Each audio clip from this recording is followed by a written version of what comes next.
m'appelle Mehdi Ben Khdar, j'ai 28 ans. Donc, je suis originaire du Maroc, de Rabat. Et je suis athlète de MMA au MMA Factory. Donc là, actuellement, on est à Vincennes. On est en banlieue parisienne, sur mon lieu de travail. Mon parcours, alors j'ai commencé la boxe à l'âge de 16 ans. À l'âge de 16 ans, avant ça, moi, je jouais au foot comme tous les garçons, comme tous les gamins de mon âge. Je me suis intéressé à la boxe anglaise après le foot parce que c'était pas pour moi, c'était pas mon truc. Après ça, donc j'ai intégré, je faisais sport en parallèle de mes études. Donc j'ai fait un bac classique. J'ai eu une licence en banque assurance, qui n'a rien à voir avec le sport. Et très vite, je me suis concentré sur le sport. Donc j'ai intégré l'INSEP. À l'âge de 24 ans à peu près, 23-24 ans. Je suis resté pendant 3 ans. Et après ça, je me suis intéressé au MMA. Et depuis, je fais du MMA. Mon activité, principalement, c'est les entraînements. Les entraînements, donc au MMA Factory, là où je m'entraîne. La salle dirigée par Fernand Lopez. Donc ça se résume à quoi? La lutte, le sol, donc la boxe, le pied-point. Voilà. Et l'autre partie de mon temps, donc soit je suis en famille, donc soit je suis ici en train de donner cours. Et en activité professionnelle Par rapport à mes combats? Non, par rapport aux choses, tu travailles à côté de ça? Bah, c'est ça mon travail. C'est là où je travaille. Donc voilà. À plein temps. À plein temps, en parallèle de mes entraînements. Donc en règle générale, je m'entraîne le matin. Le matin, on va dire de 10h à 15h, c'est ce que je consacre pour mes entraînements. Et tout le reste de la journée et le début de la soirée, c'est consacré à mon travail, donc ici. Là, tout de suite, maintenant, on est en train de faire un cours de MMA. On est en train de faire des cours de MMA où on s'attache principalement à la lutte et à la boxe. Voilà. Donc là, depuis tout à l'heure, on était en train de faire des thèmes sur la lutte, la boxe. Et là, maintenant, on va mettre en application en situation réelle. Ok? Les gars, on se met 2 par 2. Viens avec moi.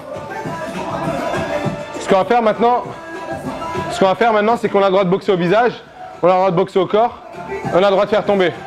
D'accord? Tout simplement. On reste sur des petites intensités, ça sert à rien de taper fort. Ok? Essayez de faire la technique qu'on a vue là du single et on passe sur le double directement. La transition. Ok? On y va? S'il vous plaît? Tu peux te mettre avec Noah, les filles, vous pouvez mettre ensemble. D'accord? Ouais, non. Tiens, regarde. Tu vas te mettre avec Léo. Et Claire, tu vas te mettre avec... Le principal obstacle que j'ai eu, c'est mon genou. Donc, dès que j'ai commencé le MMA, je me suis fait une grosse blessure. Je me suis rompu le ligament croisé. Donc, j'ai arrêté après pendant 1 an, le temps de me soigner. Et voilà. Donc, ça, c'est le principal obstacle. Après, les autres obstacles, on va dire, c'est les régimes avant les combats. Moi, je mange bien. De toute façon, au Maroc, on mange bien. Donc ouais, c'est très très dur pour moi les régimes, mais avec le temps je commence à m'habituer et ça se passe de mieux en mieux.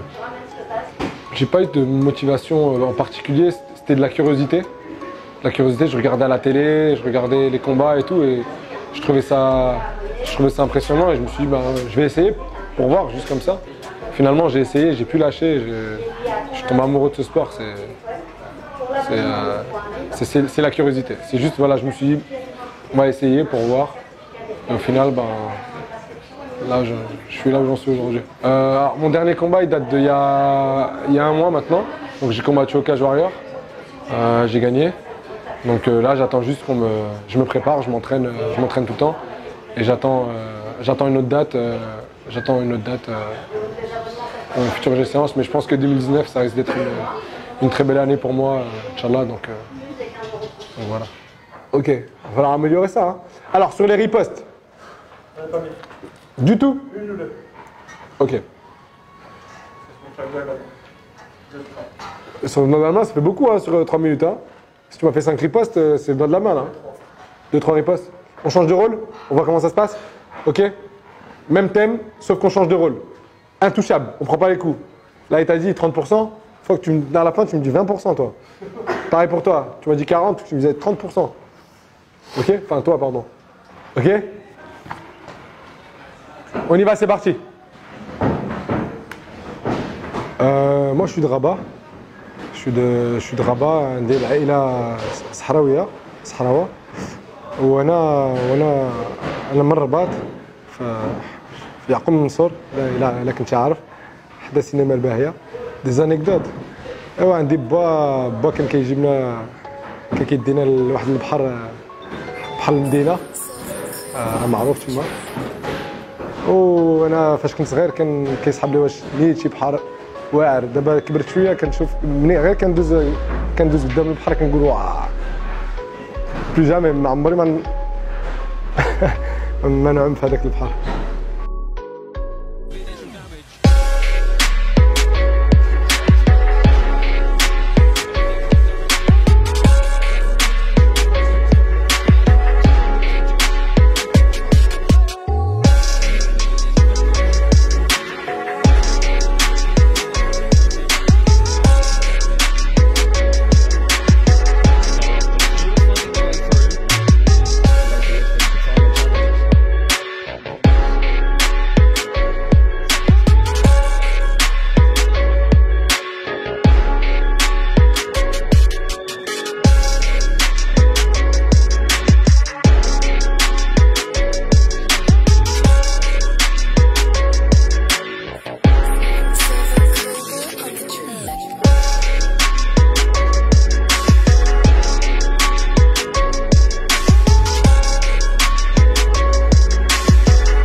J'ai grandi en France, انا كبرت هنايا في فرنسا.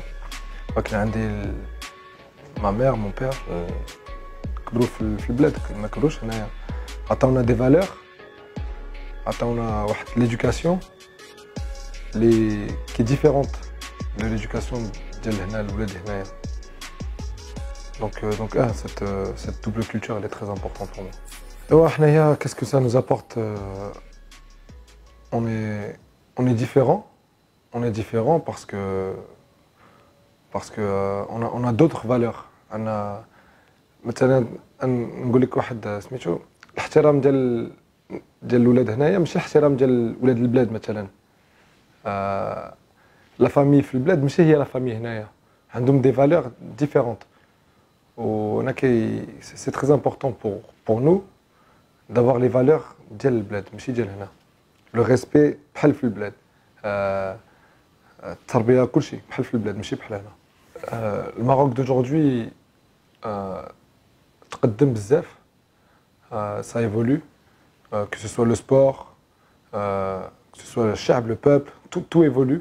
انا كنعقل quand j'étais petit كنت كنمشي للبلاد ماشي هو البلاد ديال aujourd'hui 2019.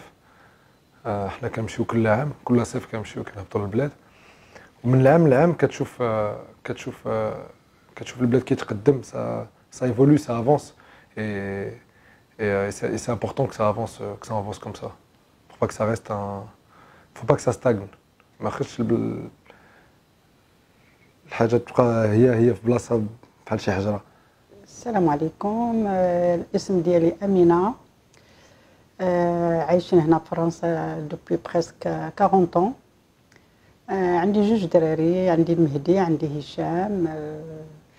انا فرحانه بهذا الشيء اللي كيدير مهدي في هذا الشيء ديالو اللي متبع. فرحانه بزاف وكنتمنى ليه التوفيق. ملي كان صغير كان شويه صعيب وملي كان صغير هو كيحب هذا الشيء ديال الرياضه وهذا الشيء ديال البوكس. ملي كان صغير ملي كانت في عمره 3 سنين وربي ما خيبش ليه. داكشي اللي تمنى في صغره هو اللي بقى فيه حتى كبر. كان شويه صعيب الصراحه. كان في المدرسه صعيب، كان تيضرب الدراري بزاف. كان واحد الدري شويه قبيح، ولكن في هذاك اللاج سي عادي زعما بالنسبه للدراري. في هذاك اللاج كلهم تيكونوا هكاك دايرين. فكنتمنى ليه التوفيق وتنطلب من الله ينجحوا في هذا الشيء اللي بغا ويوفقوا في هذا الشيء اللي بغا، وكنتمنى ليه التوفيق. Il faut investir au Maroc. On a la chance de profiter de plein de choses ici en France, des infrastructures, des formations, du haut niveau, sportivement parlant. Il faut investir au Maroc, créer des ligues, créer une fédération, accompagner des jeunes athlètes, parce qu'il y en a plein au Maroc qui sont très très doués, mais qui ne bénéficient pas d'infrastructures, qu'on pas ce que nous on a ici. Moi qui suis dans le milieu du sport de contact, je vais te parler tout de suite de combattants. Donc Badr Hari, c'est quelqu'un qui a bercé notre jeunesse à nous les combattants. Quand on le voyait au Japon frapper tous les grands champions, c'était impressionnant. Ouais, donc ouais, Badr Hari c'est un de mes sportifs marocains en tout cas préférés. Et plus récent, les frères Azaitar, on peut parler de modèle de réussite marocain en tout cas. Deux frères, ils sont tous les deux dans le MMA, tous les deux à l'UFC, donc ouais, j'aime bien cette vibe en fait qui véhicule. Merci à Canal Atlas pour ce portrait. Je remercie mes parents en premier pour tout ce qu'ils ont fait depuis qu'on est petits. Grâce à eux qu'on est là aujourd'hui. Je remercie toute ma famille. Je remercie toute ma famille, tous mes oncles, toutes mes tantes, mes cousins, mes cousines. Je remercie tous mes partenaires d'entraînement au MMA Factory. C'est grâce à eux aussi qu'on performe. Et salam alaikum.